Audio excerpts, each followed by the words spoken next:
अपनी पत्नी को याद कर लखन ने आंखों में आंसू भरकर कहा, नहीं महाराज, मैं ऐसा कदापि नहीं कर सकता। मेरी पत्नी उस दैत्य के चंगुल में है और उसे छुड़ाने के लिए मैं कुछ भी कर सकता हूँ। हे साधु बाबा, अब आप ही मेरी आखिरी उम्मीद हैं। घर तो मैं नहीं जाऊंगा, चाहे मेरे प्राण ही क्यों न चले जाएं। लखन की बात सुन साधु महाराज ने गहरी सांस ली और कुछ पल सोचने के बाद कहा, देख लो बेटा, मैं एक बार फिर कह रहा हूँ, उस दैत्य के सामने तुम्हारे बचने की संभावना बहुत कम है। लखन बोला, महाराज, मुझे मेरे प्राणों की जरा सी भी फिक्र नहीं है, आप तो बस मुझे उस तक पहुँचने का मार्ग बताए कृपया। लखन के दृढ़ निश्चय को देख महात्मा जी ने फैसला किया कि वे उसकी मदद करेंगे। गहरी सांस लेते हुए वे बोले, तो सुनो बेटा, दैत्य दंभिकासुर कोई साधारण राक्षस नहीं है। उसने सालों तपस्या करके देवताओं को प्रसन्न कर उनसे वरदान प्राप्त किया है कि जो कोई भी प्राणी उस पर हमला करेगा तो वह तुरंत पत्थर का बन जाएगा। उसे पराजित करने का सिर्फ एक ही उपाय है, वो है उसकी 7 गुत्थियों को हल करना, यानी उसके 7 प्रश्नों के सही जवाब देना।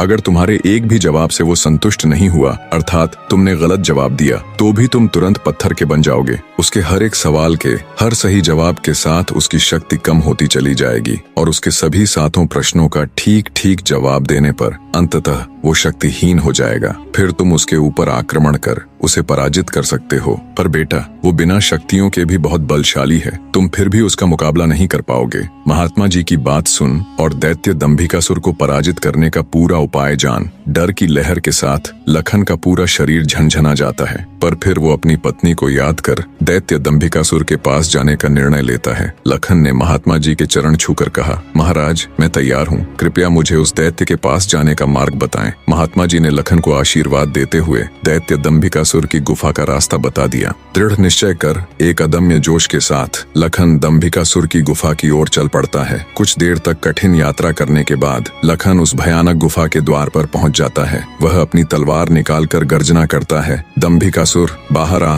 और मेरा सामना कर। लखन की ललकार सुनकर दंभिकासुर गुफा से बाहर आता है और क्रोध में दहाड़ता है, कौन मूर्ख है जो मेरी शांति को भंग कर रहा है। भारी भरकम विशालकाय दानव को देख लखन के पूरे शरीर में सिरहन दौड़ गई। हिम्मत जुटाते हुए लखन बोला, हे दुष्ट राक्षस, मैं उस स्त्री का पति हूँ जिसे तू बलपूर्वक उठाकर लाया है। पूछ तेरे वो 7 सवाल, मैं जवाब देने के लिए तैयार हूँ। सवालों की बात सुन दंभिकासुर चौंक गया, फिर कुछ सोचकर बोला, ओ, तो तू उस धूर्त साधु से मिलकर आया है, उसी ने तुझे मेरे रहस्य का पता बताया है। पर अब क्या फायदा, मैं तेरी फूल सी पत्नी को तो कच्चा ही निगल गया हूँ। क्या स्वादिष्ट मांस था उसका। दैत्य दंभिकासुर का इतना कहना था कि लखन अपना आपा खो बैठा और आगे बढ़कर पूरी ताकत के साथ तलवार से दैत्य पर वार किया। लेकिन जैसे ही उसकी तलवार दैत्य को छूती है, देवताओं के वरदान के कारण वो भी तुरंत पत्थर का बन जाता है।